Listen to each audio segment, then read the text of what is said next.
ರೈತ ಬಾಂಧವರೇ ನಮಸ್ಕಾರ. ಕಲ್ಯಾಣ ಕೃಷಿ ಯೂಟ್ಯೂಬ್ ಚಾನಲ್ ವತಿಯಿಂದ ನಾನು ಇವತ್ತು ಹೊಸ ವಿಡಿಯೋಗಳನ್ನು ಅಪ್ಲೋಡ್ ಮಾಡ್ತಾ ಇದ್ದೀನಿ. ಕಲ್ಯಾಣ ಕೃಷಿ ಯೂಟ್ಯೂಬ್ ಚಾನಲನ್ನು ಸಬ್ಸ್ಕ್ರೈಬ್ ಮಾಡಿ, ಲೈಕ್ ಮಾಡಿ. ಇದು ಕೃಷಿಕರ ಚಾನಲ್ ಅಂತ ಹೇಳಲಿಕ್ಕೆ ಬಯಸ್ತಾ ಇದ್ದೀನಿ. ಹಾಗಾಗಿ ರೈತರಿಗೆ ಉಪಯುಕ್ತ ಆಗುವಂಥ ಮಾಹಿತಿಗಳನ್ನು ಬಿತ್ತರಿಸಲಿದ್ದೀನಿ. ಈಗ ನಾವು ಕಲ್ಲಂಗಡಿ ಮತ್ತು ಪಪ್ಪಾಯ ಅನ್ನ ನಾಟಿ ಮಾಡ್ತಕ್ಕಂಥ ವಿಧಾನ. ಇದರಲ್ಲಿ ಏನಪ್ಪ ಅಂತಂದರೆ ಬೆಡ್ ಕಮ್ ಮಲ್ಚಿಂಗ್, ಈ ಒಂದು ಕುಂಟೆಯ ಸಹಾಯದಿಂದ ನಾವು ಬೆಡ್ಡು ಮತ್ತು ಮಲ್ಚಿಂಗ್ ಎರಡು ಇದರಲ್ಲೇ ಹಾಕುವಂಥ ವ್ಯವಸ್ಥೆ ಮಾಡ್ತಾ ಇದ್ದೀವಿ. ಹಾಗಾಗಿ ಇದು ಒಂದು ಉದ್ದೇಶ ಏನಂತಂದರೆ ಲೇಬರ್ ಖರ್ಚು ಕಡಿಮೆ ಆಗಲಿ, ಹೆಚ್ಚು ರೈತರಿಗೆ ಆದಾಯ ಬರಲಿ ಅನ್ನೋ ಒಂದು ಉದ್ದೇಶದಿಂದ ಈ ಒಂದು ವಿಡಿಯೋ ಮಾಡ್ತಾ ಇದ್ದೀನಿ. ಈಗ ನೋಡಿ, ಮತ್ತು ಬೆಡ್ಡು ಮತ್ತು ಡ್ರಿಪ್ಪನ್ನು ತಾನೇ ಆಗ್ತಾ ಇದೆ. ಅದರಲ್ಲಿ ಒಬ್ಬ ರೈತ ಮಾತ್ರ, ಒಬ್ಬ ಕೃಷಿಕ ಸಹಾಯ, ಅದರಲ್ಲಿ ಸಣ್ಣದಾದ ಒಂದು ಸಹಾಯ ಮಾಡಿದರೆ ಸಾಕು. ಬೆಡ್ಡು ಮತ್ತು ಮಲ್ಚಿಂಗು, ಡ್ರಿಪ್ಪು, ಇದು ಮೂರನ್ನು ಕೂಡ ತಾನೇ ಹಾಕಿ ಭೂಮಿ ಸಿದ್ಧತೆ ಮಾಡಿಕೊಡುವಂಥ ವಿಧಾನ. ಹಾಗಾಗಿ ರೈತರಿಗೆ ಉಪಯುಕ್ತ ಆಗುತ್ತೆ ಅನ್ನೋ ಒಂದು ಉದ್ದೇಶದಿಂದ ವಿಡಿಯೋ ಮಾಡ್ತಾ ಇದ್ದೀನಿ. ಈಗ ನೋಡಿ, ಎಷ್ಟು ನಾವು ಲೇಬರ್ ಕಡೆಯಿಂದ ಹಾಕ್ಸಿದ್ರೆ ಇಷ್ಟು ನೀಟ್ ಆಗಲ್ಲ, ಪರವಾಗಿಲ್ಲ, ಆದರೂ ತುಂಬ ಚೆನ್ನಾಗಿ ಹಾಕಿದೆ.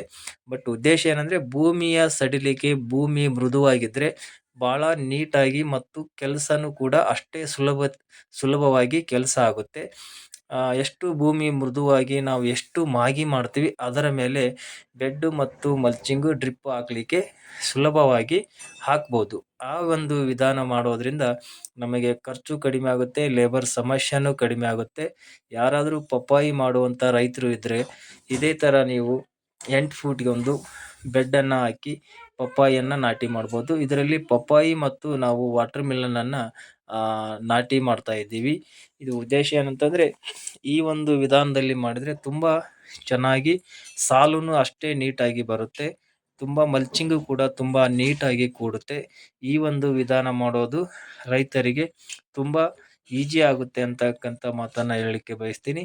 ಹಾಗಾಗಿ ಈ ಒಂದು ನೋಡಿ, ಎಂಡಲ್ಲಿ ಎಷ್ಟು ನೀಟಾಗಿ ಬೆಡ್ಡು ತಯಾರಾಗ್ತಾ ಇದೆ. ತುಂಬ ಸುಲಭವಾಗಿ ಹಾಕಲಿಕ್ಕೆ ಭಾಳ ಅನುಕೂಲ ಆಗುತ್ತೆ. ಈ ಒಂದು ವಿಧಾನವನ್ನು ರೈತರು ಅಳವಡಿಸ್ಕೊಳ್ಬೇಕನ್ನೋದೇ ನಮ್ಮ ಉದ್ದೇಶ. ಹಾಗಾಗಿ ಈ ವಿಡಿಯೋ ಮುಖಾಂತರ ವಿಷಯಗಳನ್ನು ಬಿತ್ತರಿಸ್ತಾ ಇದ್ದೀನಿ. ಅದರ ಜೊತೆಗೆ ಗೊಬ್ಬರ DAP ಮತ್ತು ಸುಗಮ ಅನ್ನೋ ಒಂದು ಗೊಬ್ಬರವನ್ನು ಹಾಕಿದ್ದೀವಿ. DAP ಅದರಲ್ಲೇ ಟ್ಯಾಕ್ಟ್ರಿಯಲ್ಲೇ ತಾನೇ ಗೊಬ್ಬರವನ್ನು ಹಾಕಿಕೊಳ್ಳುತ್ತೆ. ಬಟ್ ಇದೇನಪ್ಪ ಅಂತಂದರೆ ಪೌಡ್ರ್ ಇರೋದರಿಂದ, ಬೇವಿನ ಹಿಂಡಿ ಮತ್ತು ಹೊಂಗೆ ಹಿಂಡಿ ಇರೋದರಿಂದ ಇದನ್ನು ಸ್ವಲ್ಪ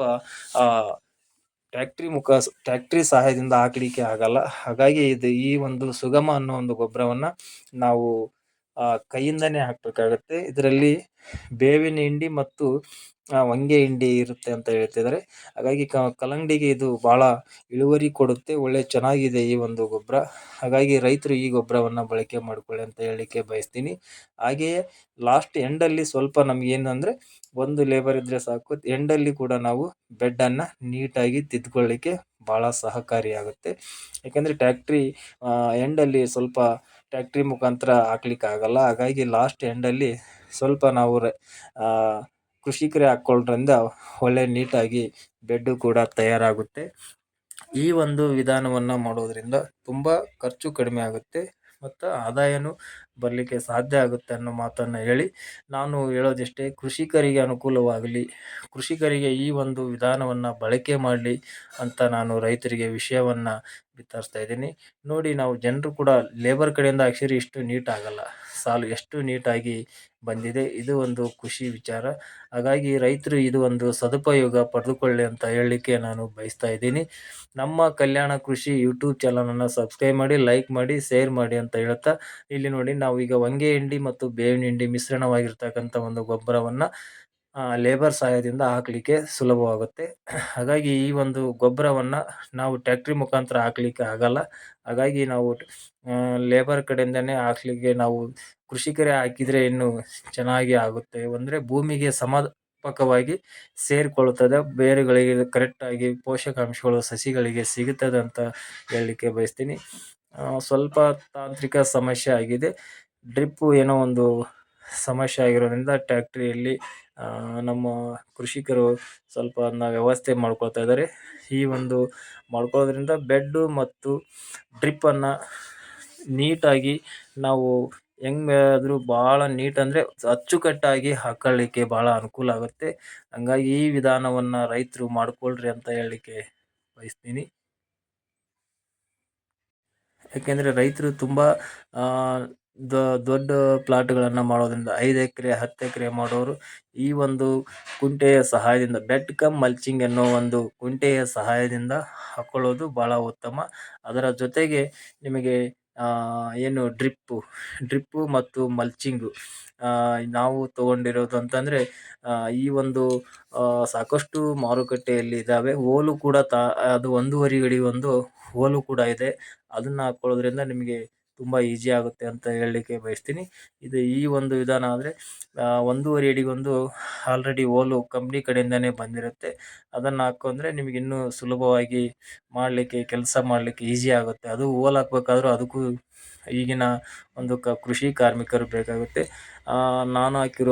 ನಾವು ಈ ಸದ್ಯಕ್ಕೆ ನಾವು ತೋಟದಲ್ಲಿ ಹಾಕಿರೋದು ಸಾಯಿ ಮಿತ್ರ ಅಂತ ಅಂದು ಈ ಒಂದು ಮಲ್ಚಿಂಗ್ ಪೇಪರನ್ನು ನಮ್ಮ ಪಾಟೀಲ್ ಸರ್ ತೋಟದಲ್ಲಿ ಹಾಕ್ತಾ ಇದ್ದೀವಿ. ಈ ಒಂದು ವಿಧಾನವನ್ನು ನಾವು ಇವತ್ತು ಫಸ್ಟ್ ಟೈಮ್ ನಾವು ಈ ಒಂದು ಕೃಷಿ ಕೆಲಸವನ್ನು ಮಾಡಿರೋದು ಇದೇ ಪ್ರಥಮದಲ್ಲಿ ಮಾಡ್ತಾ ಇದ್ದೀವಿ. ಎಲ್ಲರಿಗೂ ಧನ್ಯವಾದಗಳು.